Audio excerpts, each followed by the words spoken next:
Okay, today we're going to change the radiator out on our 1997 Toyota 4Runner 2.7 liter. The reason we're doing that is we want to avoid the pink milkshake, which is when internal to the radiator is a automatic transmission cooling unit.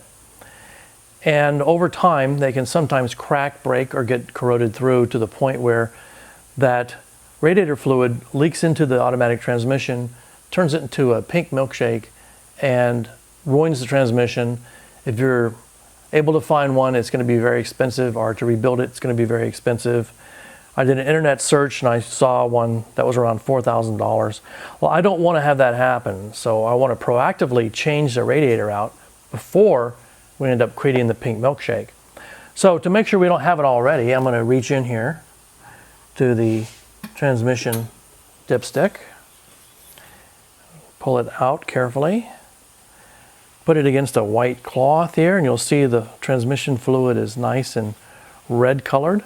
That's exactly what it should be. You're going to sniff it, make sure it doesn't smell burnt, make sure there's no burnt traces on the dipstick.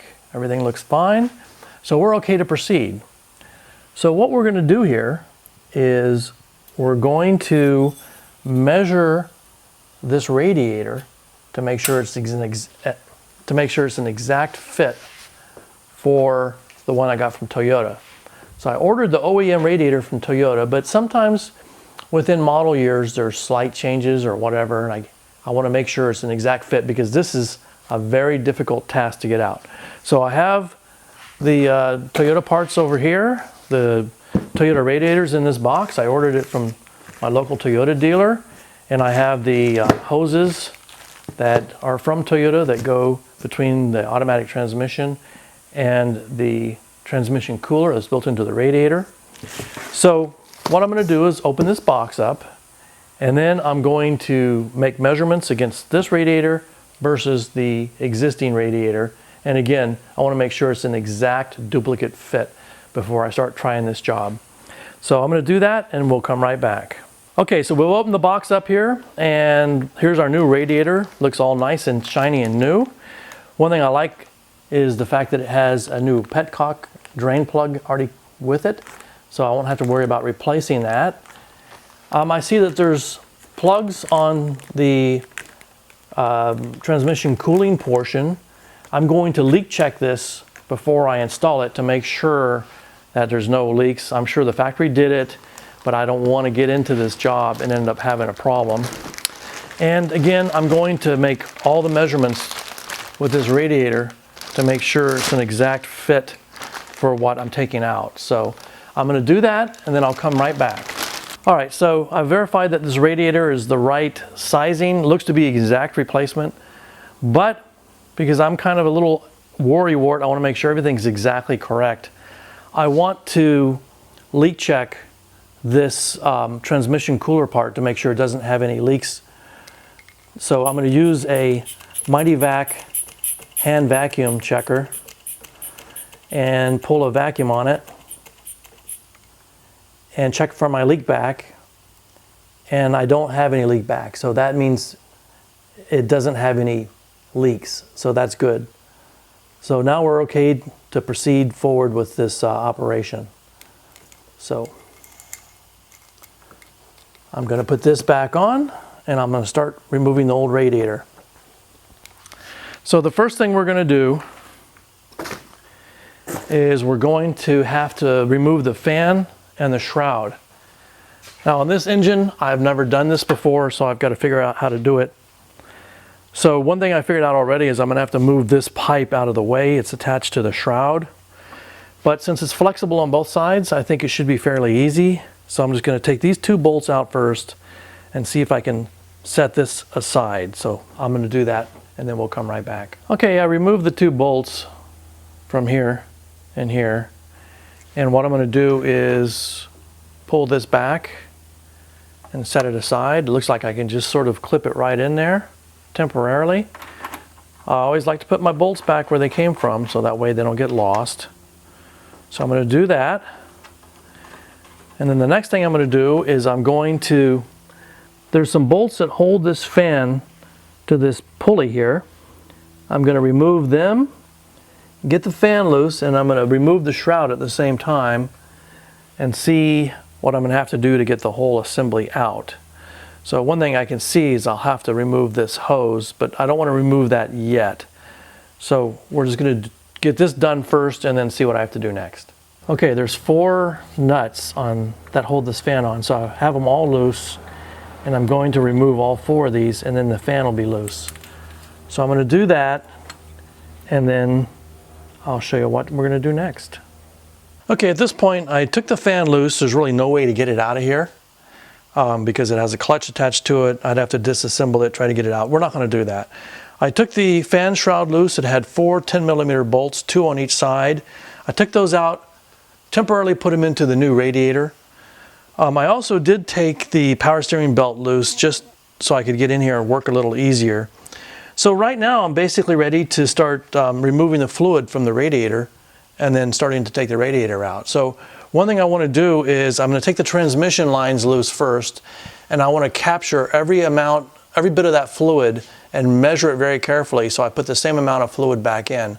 I'm going to replace it with some Dexron Type 3 fluid. I will put the exact amount back in that I've taken out. I don't want to reuse any fluid, and you have to make sure everything is really, really clean, like the funnels and everything else, so you don't get any debris into the fluid. But for the moment, what I'm going to do is I'm going to go underneath. We're going to show you what that looks like, where the hoses are. We're going to remove the hoses, allow the stuff to drain into a drain bucket, and again, we'll measure it out very carefully and see exactly how much we took out. And then we'll put that fluid into a waste container to take down to the recycling. So we're going to need to remove this skid plate. And to do that, we need to take out these 3 bolts that hold the front of it on. And these were rusted in, so a trick I like to use is a 12mm box end wrench. I put it on there, and then I break it loose using a rubber mallet while I'm holding it on tight so it doesn't damage the bolt itself. I've broken all of them free, and once you break them free, then you can end up moving to a socket. So I'm using a 12mm socket, and I'm just gonna, I'll take both these 2 side bolts out, leave this one in for the moment, take out the other bolts and see if that's going to allow this skid plate to come off. So we'll do that and we'll come right back.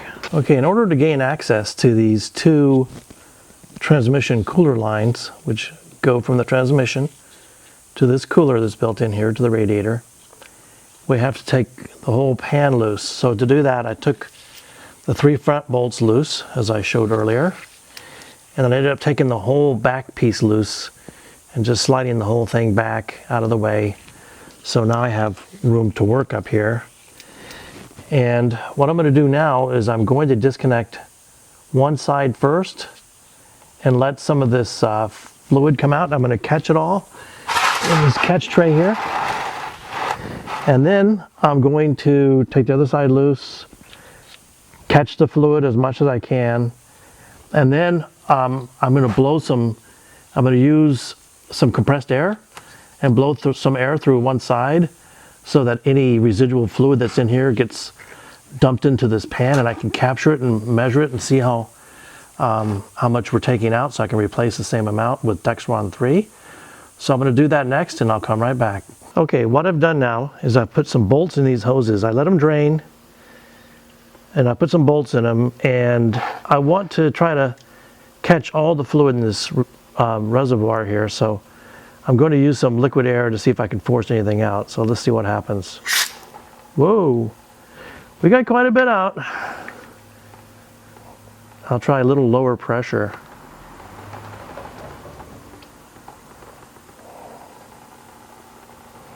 That definitely does the trick. So now I'm trying to lower pressure, see if I can force all that out. See what I get.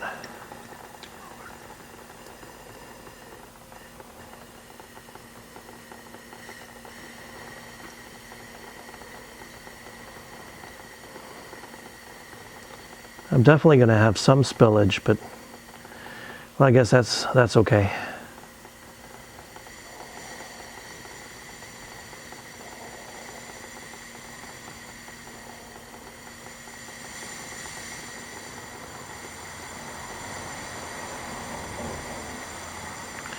Okay, so we're gonna keep doing this till it runs dry. So I'm not sure how long that'll take.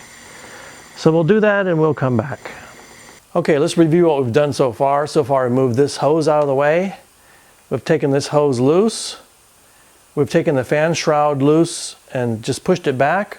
The fan is laying in there back. I did take the dry belt for the power steering loose and it's laying in there.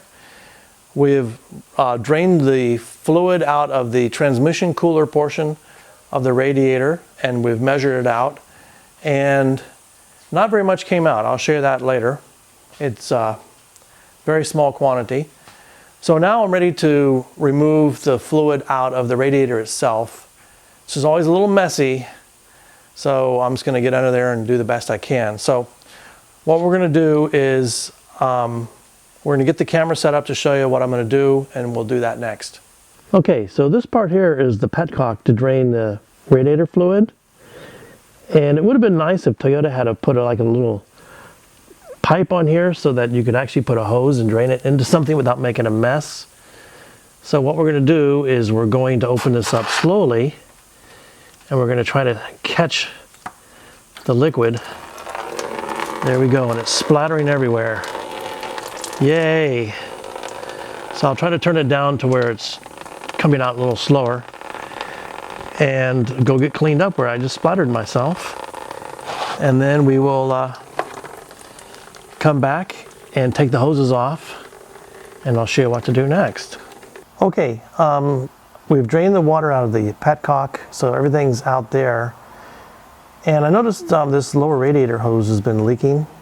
So fortunately I have some new ones in stock, so I have to take this off anyway. So I have my catch bucket underneath and we're going to try to catch whatever comes out. And shake this a little bit.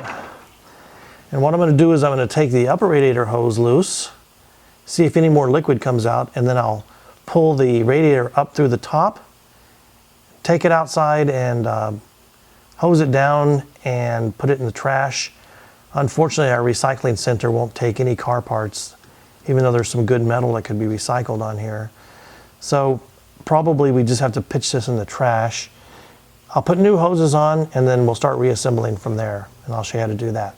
Okay, so I'm ready to pull the radiator out. I pulled the fan out and I've pulled the shroud out. I'm gonna go clean those things up here in a few minutes. So I'm just gonna set that aside. And the radiator actually hooks in. So there's 4 bolts. They have 12 millimeter heads on them. So there's 4 bolts, and then once you take those out, the radiator just lifts straight up and leaks out all over the place. Fortunately, we have the catch tray underneath it still. So we're gonna see if we can get all that water out. We're gonna lift this up and take it out, and we will start the reassembly process. I decided to replace the hoses while I'm doing the radiator. I had some extra hoses in stock, so no problem there.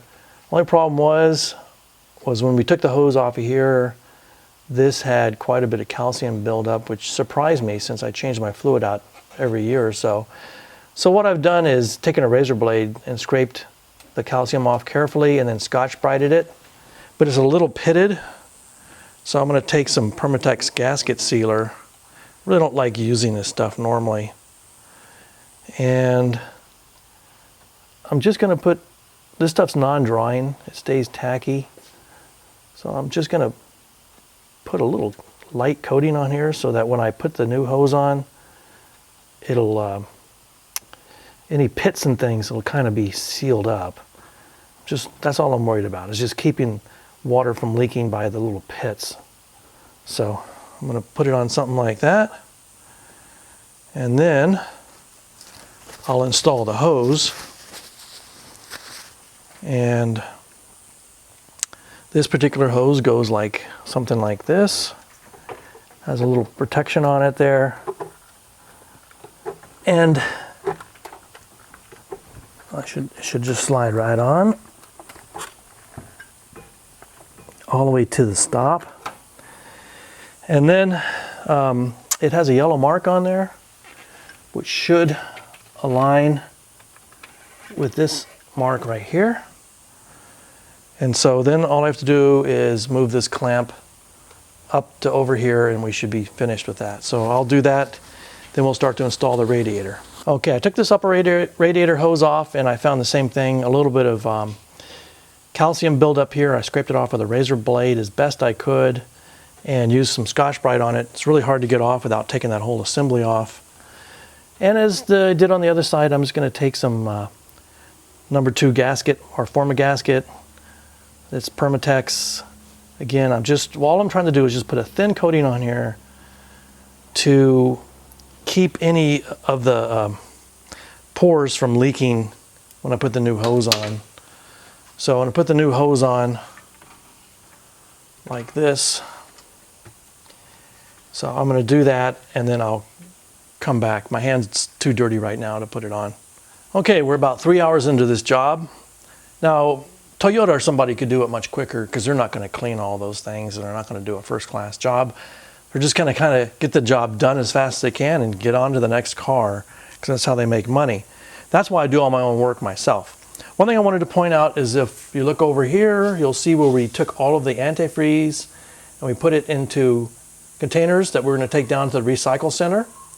And also it allows us to know about how much we're going to need to put back in. So that's a little over a gallon, about 1.25 gallons to go back in. We have genuine Toyota antifreeze over there on the table. That's the 100% red, so I'll be able to mix it with distilled water 50-50 to get it to the right consistency. And so right now I've got the other upper hose put back on, the lower hose is in place. So basically everything's kind of here ready to go. We're just ready to pop the radiator in next. So that's what I'm going to do. I'm going to grab the new radiator. You have to be real careful not to damage the fins. It already has a little bit of fin damage on it, but that's just the way it came from the factory. Okay, so I have the new radiator here. I'm ready to put it in. You'll notice some little hook things here that it sticks into the frame with. So what I'm going to do is carefully lower it down in here and try to find those little hooks.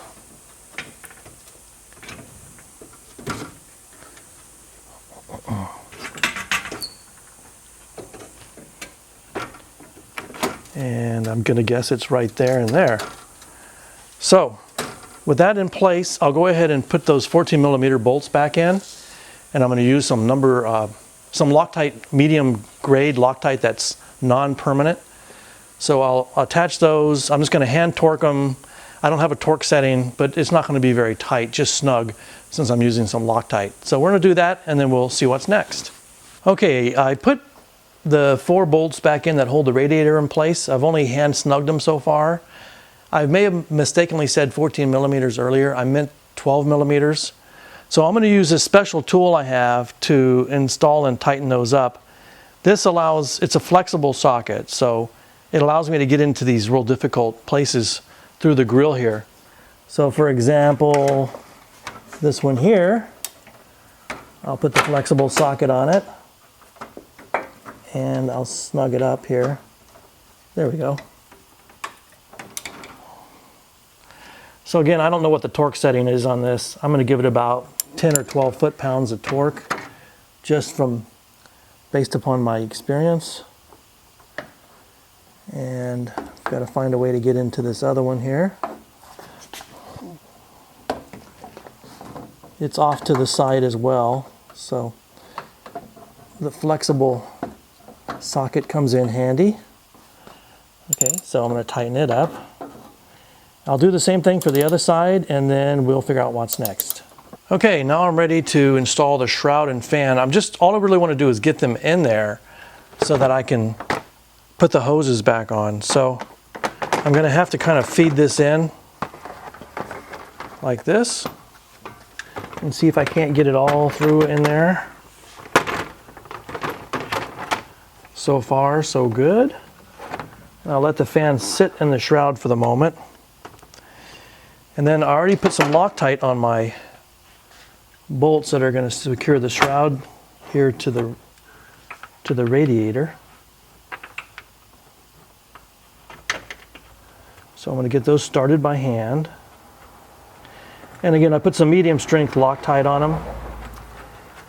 So I'm gonna get these all started. I'll actually tighten those down. I'm just gonna snug them down. Again, I don't know the torque setting. I'd guess probably 10 or 12 foot-pounds, but I just do this type of stuff by hand. Okay, so I've installed the shroud and snugged it down, so everything looks good there.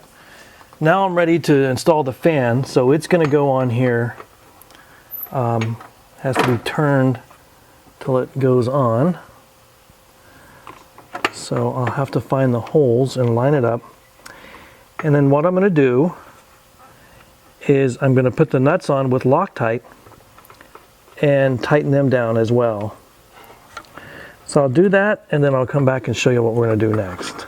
Okay, so I've put the fan back on, snugged it down. I do need to tighten this belt. I'm gonna do that in a second. First I'm gonna put this back. So I put the bolts in here for safekeeping.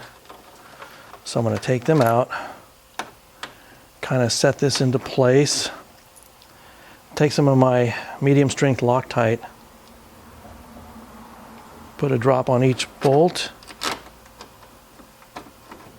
put them in here, then I'll snug those down, not too hard, just barely snug. And after that I'll tighten up the belt and I'll put this hose back on. I'll reattach the hose, the upper hose to the radiator over here, and then we'll come back and show you what we're going to do next. Okay, I'm ready to install the new transmission hoses. So I'm going to use my pliers to get this clip loose. It's not easy, I have to get the right angle. And then pull it back off the hose. I'm going to do that for the other hose as well. And then I'm going to install the new inlet and outlet hoses, and then we will be basically ready to install the new fluids. So I'll come back to that here in a minute when I get that ready. Okay, we've got everything put back together. We've double checked our work. Everything's torqued, set perfectly back in place. So I have to mix this 50-50 to put it into the radiator. I'm going to need a little more than a gallon. So I'm just actually going to put some distilled water in and then top it up with antifreeze coolant. And then on the transmission, this is all that came out, not very much. So I will put that into a waste container and then I will go ahead and measure out that much and add it to the transmission. And then of course we'll drive around and recheck the transmission fluid level because there was probably some residual left in the radiator. And that's it. Thanks for watching.